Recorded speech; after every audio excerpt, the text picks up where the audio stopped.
Okay, hello everyone. Welcome to another Wolfram language design review, looking at various functions as part of our incremental language development effort. Duration. So has duration changed? I mean, we added a second argument and we added some extra objects that can be, that's weird, durated, so to speak. Yeah, that's just the built ref page, though. I wonder why I isn't grabbing the one from your docs. That's because I misspelled it. Ah.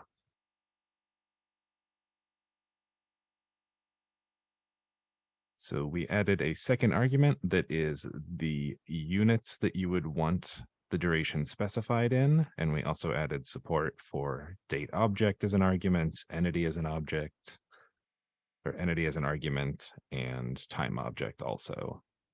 And the second argument has a couple variations.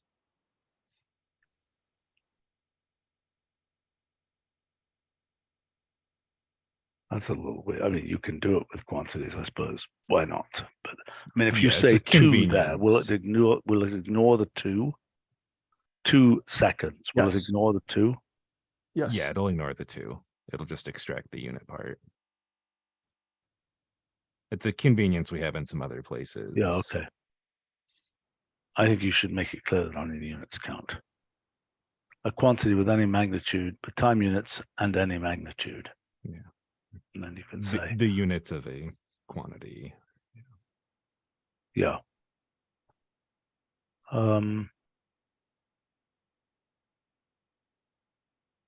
And we have a few examples there. I think the main one that has a bit of an asterisk on it is entity, just because some domain, some domains don't have any. Go. Entity.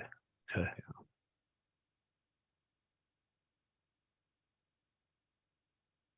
I mean, we talked about this before. I think there are cases where it's uncontroversial.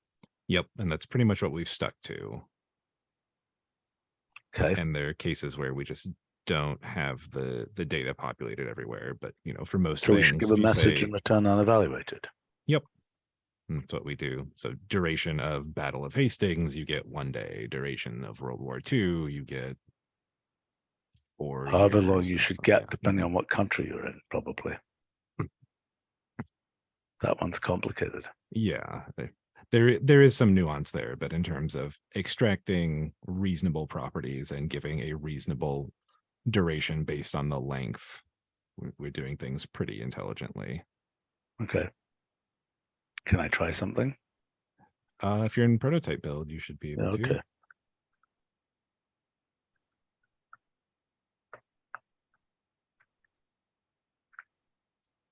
That one's probably going to. Is it a recent prototype? If you do duration of today, does it give back? Does it work? You might need today's build for that to work. Can you try it? Yeah. So it isn't okay. This one. Okay. All right. Okay. Can you just try it?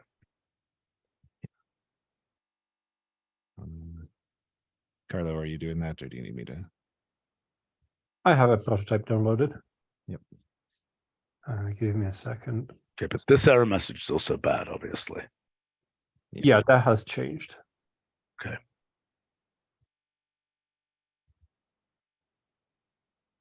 Okay.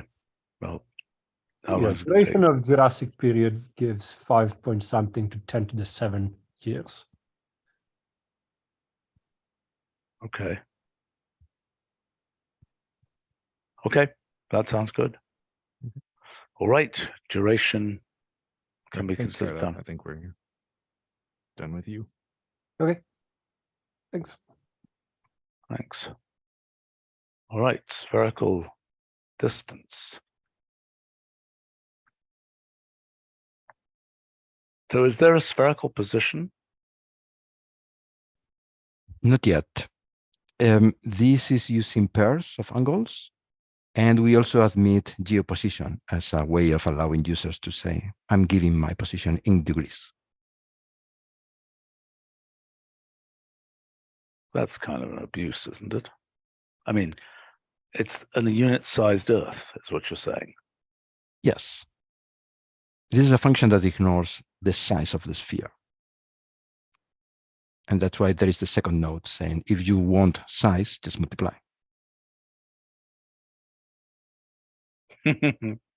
Well, yes. The problem was that either we include radius always or never, because we get dimension. I get it. But I mean, so the only question is, I don't think it would be very common for people to have Cartesian coordinates and want to convert it to a spherical position.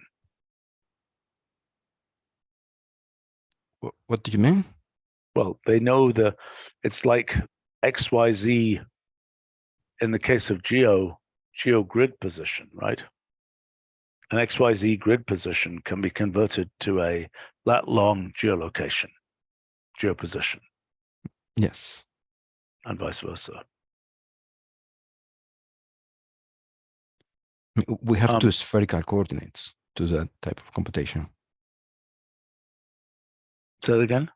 We have two spherical coordinates and from spherical coordinates with the same conventions as here, except for the radius. I'm sorry, I spaced for a second. Could you say that again? Yes, I was saying that we have two spherical coordinates and from spherical coordinates. And for the high dimension, two spherical coordinates, yeah. Yes. So okay, so that's an answer to that question. But we have a definite, theta phi phi phi for like a 5-dimensional sphere is well defined. Is that true? Or no, it's theta theta theta and then phi. Is that right? Yes, it's all pi angles, and the last one is a 2 pi angle. Okay. Okay.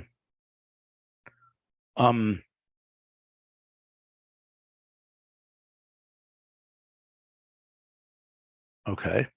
This looks nice. So yeah, the function works with all types of numbers, the symbolic case as well. It's careful with the case of points being too close, which is singular with the standard formulas. So, but this will get it correctly. Cool. It's threadable. Yeah. So yeah. Okay. And there are comparisons further down to geo distance, to astro distance, etc. So seems nice. Seems good. Now we need other spherical functions. What are we planning? Is Brad here, by the way? Yeah, I am here. Great. Nice function. Oh, thanks. Yeah, this was it's kind of a good way to start learning to be a developer here because it didn't have too many thorny issues. Some of the stuff that we're working on now is more difficult. Jose was showing me a bug with Geo that has to do with the clipping of polygons on the sphere. Oh, So, God, yes. Yeah, Antarctica. Well, it just depends if the polygon in the whatever projection, if the polygon for a country happens to overlap the boundary where the projection is clipping, then all sorts of havoc can happen. And we really need to be able to do intersections of spherical polygons, but there currently is no efficient way to do that. Okay, so let's just review. Yes, so I was going to summarize saying that we are moving into general spherical geometry, and that requires addressing some long-standing problems in Astro and Geo with polygons. So we have started there. Okay. And what about rendering of stuff on the sphere? Brad, do you want to talk about hill peaks and things like that a bit? Yeah. One of the issues that we have with the especially with the data set of country polygons is that they have a ton of vertices in there. So it's not like doing transformations of a hexagon or even of a hat tile has only 13 sides. Well, 13 is a lot less than like thousands that you might find for the country polygons. So we also need to like develop an coarse graining functions that, and maybe even hierarchical coarse graining functions that we can use to, speed up the whatever calculations we have to do with those. Why aren't there already issues with Geo with this stuff? I mean, because this coarsening of polygons has been a thing ever since we started doing, data on maps 20 years ago or something. Right. So the standard way to address this is via tessellation of the polygons. And so we have now a system that tessellates polygons in flat space, but not yet in curved space. And so that's why Geo, rather than in a sense, Geo has been waiting for that framework to exist. So what we are doing with Brad now is exploring a method that is used very much in astrophysics for analysis of statistics on the spherical, on the celestial sphere, and it's a projection called Hillpix. It's a hierarchical equal area projection that has very nice properties, and so we are exploring the use of that. It's okay. Pretty fast, and but so I mean, a typical thing people are going to want to do, I think, is, I mean, and by the way, what about in the with stereographic projections and complex numbers and things, what about the unit 2 sphere and representing a point on it with a complex number? That seems like a thing we should be able to do. Or am I confused? No, we could have such a representation. I mean, being a complex number rather than a pair of reals wouldn't fit very nicely in the Geo framework, but... Well, no, but in this framework, we could have spherical distance between two complex numbers, couldn't we? We could do something like that. I mean, I have to mention here that very recently we decided that this function is going to be purely real to avoid all these conjugates, ABS, etc., that we get in symbolic computations with other functions. Yeah, well, good. But that's okay. If it has complex numbers, explicit complex numbers, it could still do the right thing, couldn't it? Well, imagine that we have a list of complexes. I think we're, it sounds a little convoluted to me. Like you want people to plug in complex numbers to spherical distance and then get the distance that would be on the like projecting Riemann sphere or whatever. Yeah, but I mean, maybe the right thing to do is a conversion from the complex number to the sphere, which is a projection, right? But yeah. I mean, also that would be better in my opinion, because also this projection from the Riemann sphere probably has some scale parameters involved. Okay, but also we've got, I mean, this is like geogrid position, isn't it? To get from, maybe I'm confused, to project. No. It's fine. It would be another projection. Wouldn't there be ambiguity with the threading over lists? Exactly. That's what I was going to mention before. And also that's a trick that works in the 2 sphere, while this function works in the n sphere. Right. Okay. I retract this. But now, okay, what's our roadmap for other spherical functions? When do go ahead. I don't think we have a collection of definite functions yet. What we know is that we need to address the major issues of spherical geometry. And also something that we are exploring is working with spherical triangles, the traditional formulas of solving triangles and spherical trigonometry, etc. Okay, also the hyperbolic part. Relate to spherical image? Well, how big are the spherical images going to be? Are they just going to keep getting bigger and bigger? I assume they're going to be 4K images and stuff like that. I mean, I assume they'll be big. They'll be standard images, just wrapped on a sphere. And yeah, but what I'm really talking about is like improvement in camera technology. Yeah. Like- So what's your point? I mean, So the camera technology is just going to keep giving us bigger and bigger files. With yeah, more to some data. extent. I mean, and the computers will get bigger and faster, so I wouldn't worry about it.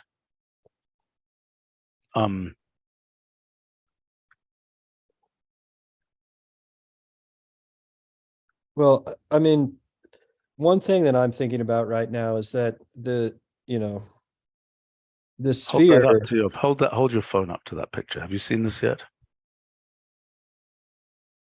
No. Hold your phone up to that thing and click the whatever, and at least go to that page. Is that a QR code? Yeah. What do you think it is? Yes, it's a QR code. Actually, sorry, Okay, I'm going to that's pretty change it. I'm cool. going to change it. I'm going to change it. It's going to be much better now. Try that one. I made a mistake. Puts a box on my phone. Yeah, it should put a Like an I don't AR know. box. Yeah, but Exactly. you can actually just manipulate the object. Except now I don't know how to exit it, but that's okay. It should have a 3D object that you can manipulate either in AR on top of your scene or as an object. At least my phone has, you can select the object and then you can rotate it in 3D on your phone. I see. So it's like fixed in space. So if I move the phone, Well, in the default case where it says AR, if you move the phone. Anyway, so things like this, we need a way to make a spherical image, right? And there are spherical image formats that come from these 360 cameras and things. And we should be able to store that. And then in the end, I don't even know what the heck it's going to look like, spherical image processing. Yeah. Well, the HealPix thing is a data model that is designed specifically for the spherical data sets. Well, astronomers made it for the cosmic microwave background in particular, because they were getting tons and tons of data. But it seems like we should definitely have spherical data models as a way of making whatever functions are built on top of them more clear about what they're doing. Right, but what do you mean? You mean functions that have a scalar field or something on the sphere? Is that what you mean? Well, what the HealPix really is a quad tree for 12 different regions that are tiled around like a rhombic dodecahedron. Okay. And the quad tree can zoom into arbitrary precision. Right. So if you have to like say locate some data points on the sphere, then you automatically have a searchable tree structure that probably has like log n complexity in the same way that lookups and ordered lists do. Yeah, right. Okay. But I mean, look, the question is, okay, we have points on the sphere. We understand how that works. We have vector graphics on the sphere, polygons, things like that. Yeah. Which have some complexity because, you specify 3 points and you don't necessarily know whether you want which, there are 2 polygons defined by that, if I'm not mistaken. Yeah, with the inner outer thing, yes. Yeah.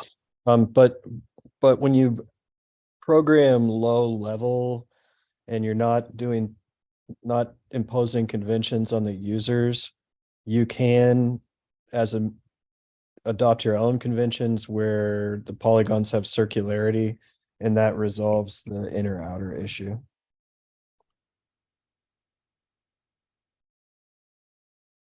Sorry, I got distracted by this comment on the live stream about can one get this deployment to work from any Yeah, I think you should be able to convince ChatGPT. I mean, you can't because this is running in the new version, but I mean, you will be able to convince it to make one of these things, I would assume. It can take any 3D graphic and deploy it this way, or 2D graphic for that matter.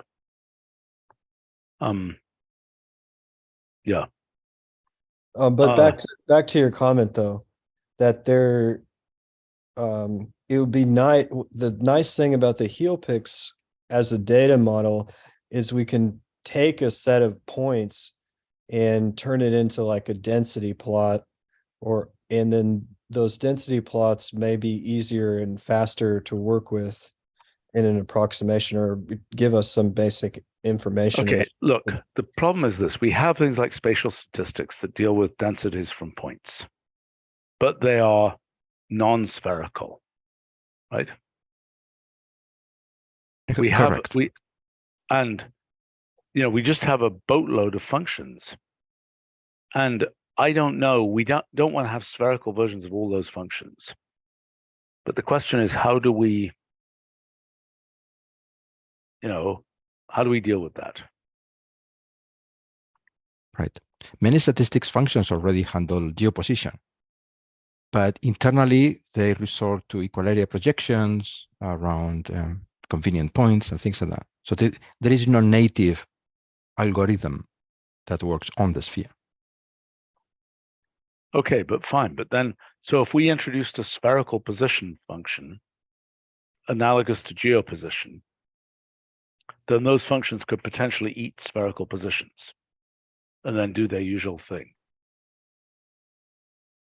I guess so. I think that's a better way to do it. I mean, because if we're going to, you know, we should treat it like the geo stuff. There's a certain number of geo functions that have geo in their name, and then other functions just eat geo stuff.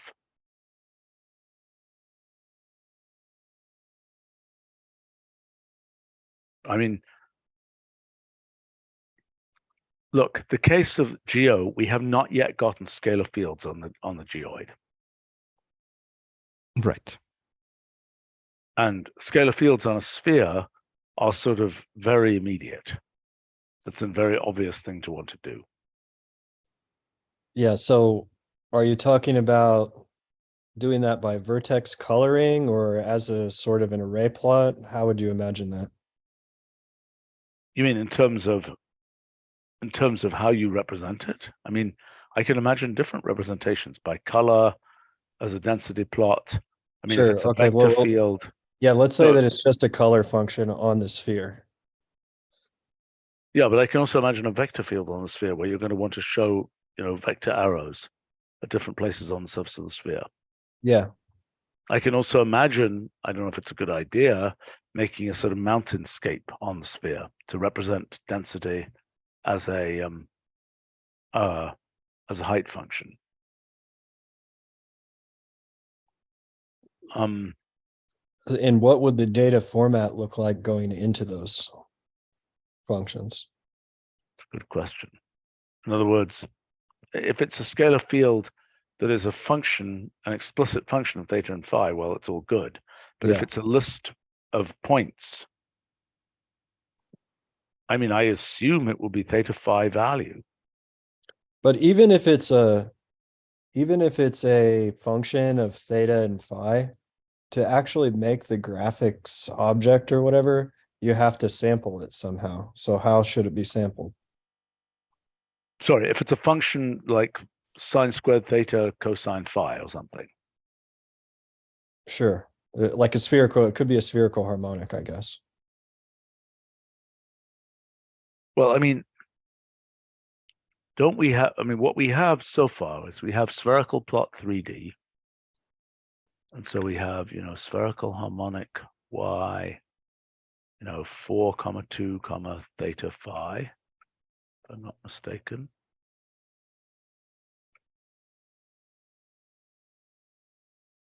And then we say, I think it's theta, phi.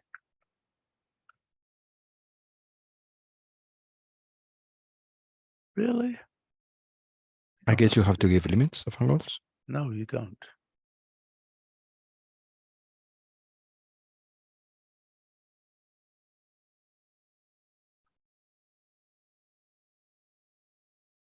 Yeah. Yeah, I chatted a way to make the color density plot there.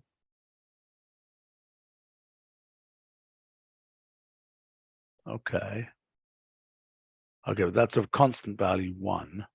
Right. And then like you can play around with plot points, right? Like if plot points goes to 5 or something, what is going to happen?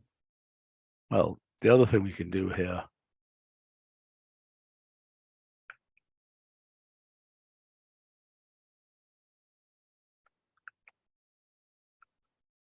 by the way, I do think that theta phi, just comma theta phi, should work in spherical plot 3D and just correspond to the whole sphere. Mhm. Well, you might want to add a constant in there. Yeah.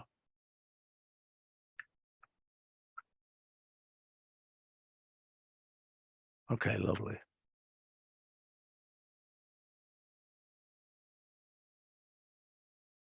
But so what happens if you take plot points down to something really small?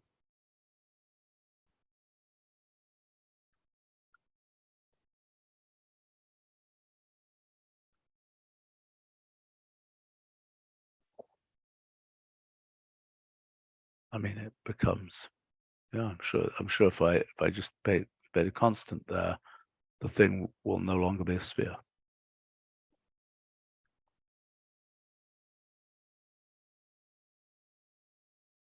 Okay.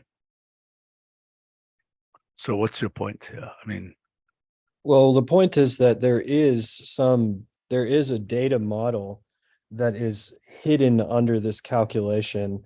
And I even, let's see here. Oh, let me chat another thing to you. You can try that one.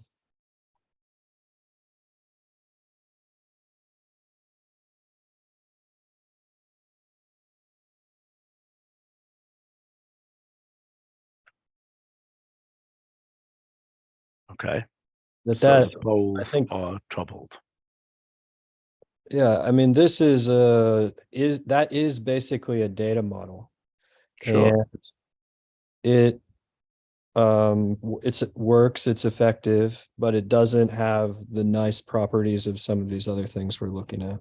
Right. So I mean, in the one you're describing, it's like somehow it's the universe has quintessence or something, as a dodecahedron or some such other thing. I mean, Rhombic what's that? a rhombic dodecahedron, not a Okay. pentagonal dodecahedron. I don't know what that looks like, but It has rhombuses for faces where the cube has edges. And the rhombuses join 4 around a vertex and 3 around a vertex. okay. Yeah. Okay, cool. So then with the heel picks thing, if you set the 4-point on the Z axis, then you get basically 3 cycles of rhombuses, a north cap, south cap, and equatorial. And you just start subdividing those faces into quadrants and the quadrants into quadrants. Yeah, I get it. And you can then the other nice feature about this heel picks thing is that when you do this process, you can keep all the centroids for the facets on I guess they'd be iso latitude rings that are on there, not the cool. circles. I mean, when astronomers report that the universe is really a rhombic dodecahedron, I'll be suspicious. Yeah, I think not. I think they're looking at maybe toruses, but yeah, I understand. But I'm just saying, in terms of data analysis, by the time your data structure is based on a rhombic dodecahedron, it's awfully easy to get, dodecahedroned. Okay, in any case. But maybe, I understand. I think that most of the data has this thing of, well, we need to sample it somehow, Yeah, right. But okay, but so what would you actually feed in? Is it a list you're feeding in? I mean, how do you get I mean, you're describing the question of given a function that is given theta phi and returns a value. You're saying you're describing implementationally how you will sample that function, which is all well and good. Yeah. But there's a different. Okay, so I understand, but I'm not sure that's what we, these meetings were mostly dealing with functional design. Okay, so sorry if I'm getting too much into the details. No, here. it's interesting. I'm interested to hear it. I just think it's not what we, the basic bottom line is that there is a function probably related to spherical plot 3D, but it's probably spherical density plot, isn't it? Yeah, Which we had makes talked about that last time too. Okay, fine. So that's kind of where I was coming up with these other graphs, is thinking of what's the best way to do it if we know it's going to be a function on a sphere. Yeah, fine. Spherical plot 3D doesn't. No, it doesn't. No. It's got extra degrees of freedom there, doesn't it? Yeah, it doesn't have to make a sphere. Again, repeating, just we should make theta phi work. I thought it did. Did you understand? I mean, I've never tried that, so you can try it now and see if it works. I don't know. No, I just tried it and it didn't work. Okay. Okay. Yeah, we will suggest this to Brett. I think it makes sense given that it's such a frequent case for spherical plot 3D. I thought it worked, but it's really weird. I thought it used to work. I don't think this ever worked. I've never seen it. Okay, well, it should work. Okay. All right, so I think we've got, we've got list spherical.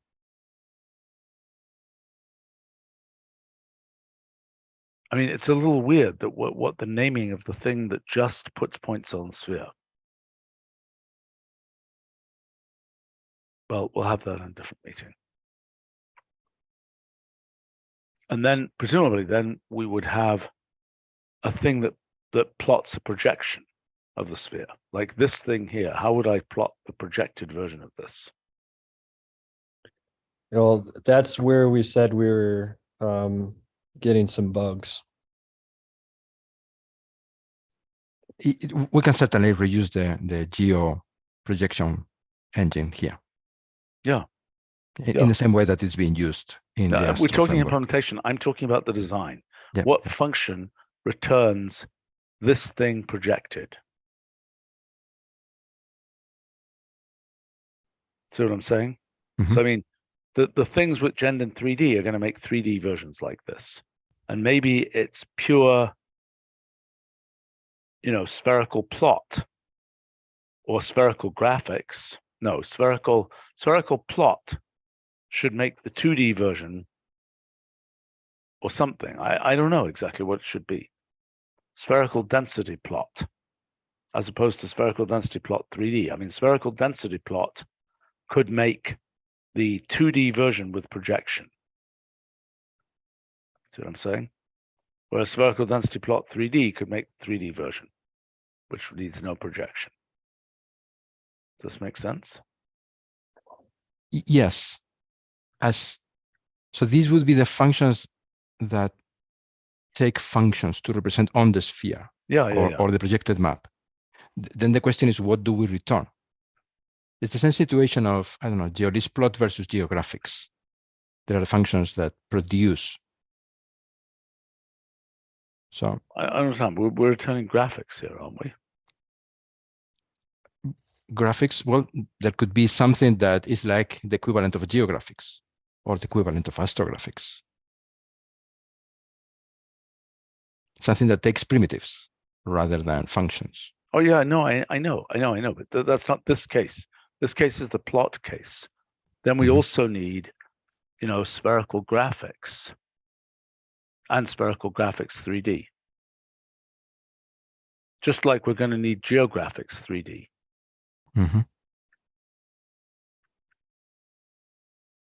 And these would take primitives like, SSS triangle.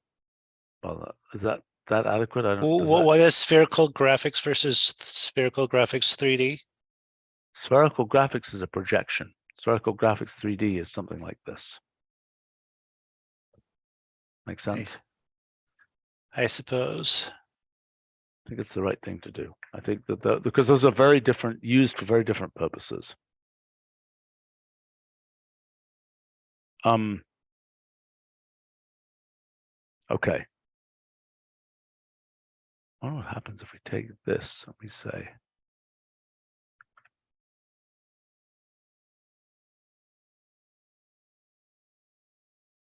that is very weird and should be reported. Look at that thing in the center.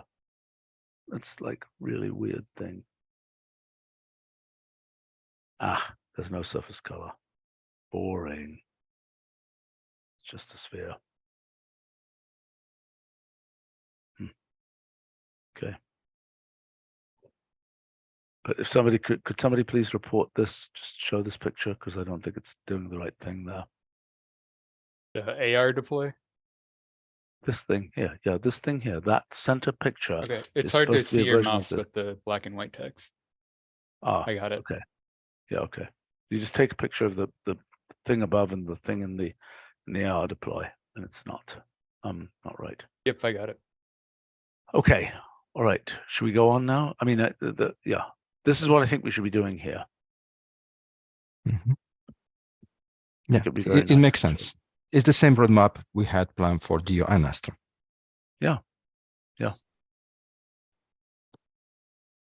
Okay. Counts. So did we actually get through the approval of spherical distance then? Yes, looks great. Are there any weird options or anything? It didn't look like it.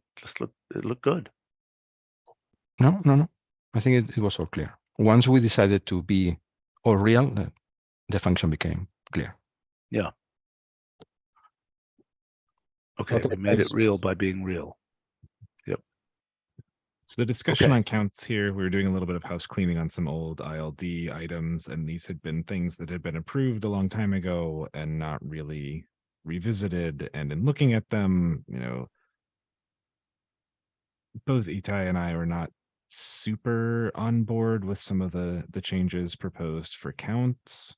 One being, we said, oh, we could give a list of objects to do counts for, but we do have a counts by function. Well, we can give a pattern there. Well, except the I feel that counts lives in the, I mean, we have count, which takes patterns. Yep. And we have counts, which is in the tally sort of, tally. Isn't it gather- amusing that this function tallies things? Mhm. And so, I don't think it's appropriate for, right? Not, none of the related functions, right? If you, take level specs or, I mean, some of them take tests, but we have counts by, so I don't see why we need a second argument, right? Yeah, I get it. I kind of agree with you. I mean, the only thing I can imagine here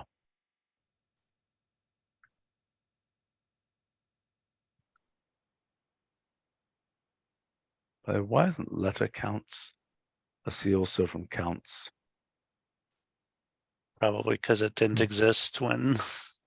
No, I think maybe character counts is supposed to be close enough. Maybe character counts is fine because it's Wait, we have letter counts and character counts? we do. What's the difference between them? Well, a space is not a character, it's not a letter. It's a I see. character, but not a letter. Okay. That sounds like a distinctly boring function to me. Which one? Letter counts. I've used it many times. Yeah. Okay. All right. These don't have any extra arguments. Well, I don't feel passionately about having additional arguments for counts. Okay. I mean, level specs. Why is that a good idea? Somebody suggested it. I don't think there's, certainly neither Nick nor I are suggesting this is a good idea. So, Okay, fine. Yeah, these Fine. were a couple of orphaned things that had been sitting around that I feel like we should probably axe, but we didn't want to axe them without. Fine. Okay. Fold construct. So we added construct in 11.3. It was also proposed then that we add fold construct, which basically creates an operator form or subvalue form. I think it's cool. I mean, I think it's, I don't know whether anybody will ever understand to use it, but I think it's an interesting idea. You can't do that with fold, can you?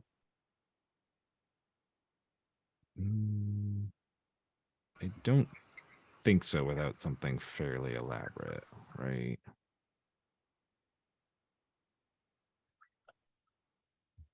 But it's not true. You can do it like that. It's just fold of construct. Okay.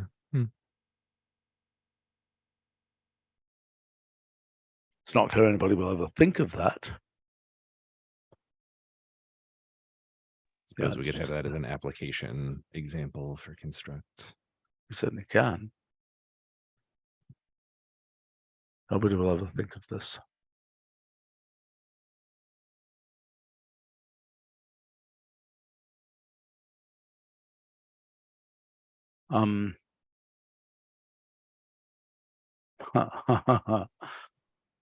That's nice, Ian. It's just this. So it does with the sequence. You know, the fold construct function takes a sequence rather than fold of construct that takes a list. Oh, it's apply of fold of construct. Yeah, it is. It is. It's just that. It's just apply, fold, construct. How amusing. No, it's not apply. It's the anti-apply. Right? It's list. It's this with a list. It's a little bit more elaborate because it's got to listify the X, Y, Z. Right? What Is it you construct? Construct or fold of construct? It's that composed with list, right? If it's this, I'm going to be. It can't possibly be that. No. Good. No, it can't be that.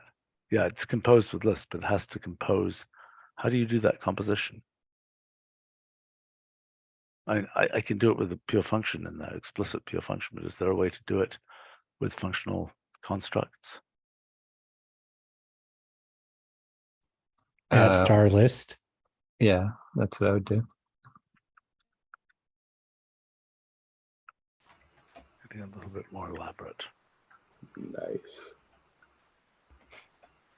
It's good exercise. We should put that in to the, I mean, we should put it into fold and construct both the graph pages. Yeah, we can do that. In this case, yeah.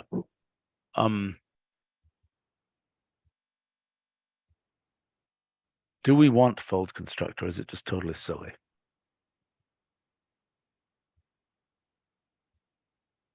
I think it's too complicated. what is it supposed to be used for? Making these things. And I don't think people make arbitrary depth. You know, I don't think it's very common to make an arbitrary depth one of those. Okay. Oh, well, sometimes when I use that form, I'm just like separating inert arguments from things that'll change. And yeah, in that case, it's definitely not arbitrary depth. Right. Okay. Probably shouldn't go over these today. Are we really on course for everything else for 13.3 for these in the ILD area? You don't have any other things? I mean, that's pretty much it for the. I mean, we talked about emphasize, which is now squiggled in LCC, which is kind of bounced between ILD and LCC. Okay. And I see there's a review for GeoAstro and dates. Do we get to have what am I saying? Nice. There will be little of Astro, and we are going to review around comparisons there. Okay. There isn't I thought much. Astro was going to have some major stuff. Is that not ready yet? Well, in this in this cycle, we have been working quite a lot on supporting various things for Astro, like a complete new low precision ephemerides, so it's not necessary to download tons of data. And also we have been preparing for the needs of the future of arrays object in relation to dates, in relation to quantities. Oh, I see. Yep. Sort of thing. So this has been a cycle with a lot of infrastructure that will be used in major things in 14. Right. Okay. Okay. But I mean, in terms of Astro, what was the big thing that astrographics managed to get out in reasonable form in 13.2. Is that a true statement, or is there a lot more astrographics? Well, we want to improve things there at the same time that we will be improving Geo, because Astro is all vector, right? So it has the same problems that Geo has, that we were discussing before. And the other major thing that we were discussing, that we were planning for this release, but it's half done, is orbits. Oh, right. That was the big thing. Yes. Yeah. So there is a full framework now to compute orbital elements of multiple things, and that's quite powerful, but we don't have the object yet. So this framework is used for this ephemeride system that I was talking about before. So that's why it was needed. But and how is that related to geo trajectory, which is also another thing that's coming? Exactly. It's basically the same thing. Orbits and geo trajectories. I mean, orbits are more complicated in general, right? We don't have relativity in geo trajectories or Hoffman transfers and things like that. What are those? Transfers in orbits, like injecting a push at some point of the orbit. Oh, I see. And then you transfer to a different orbit. Yeah, right. I mean, the main point is that it's in some kind of it's not inertial motion, but it's some kind of in a gravitational field. It's like inertial motion. It's in free float. Yeah.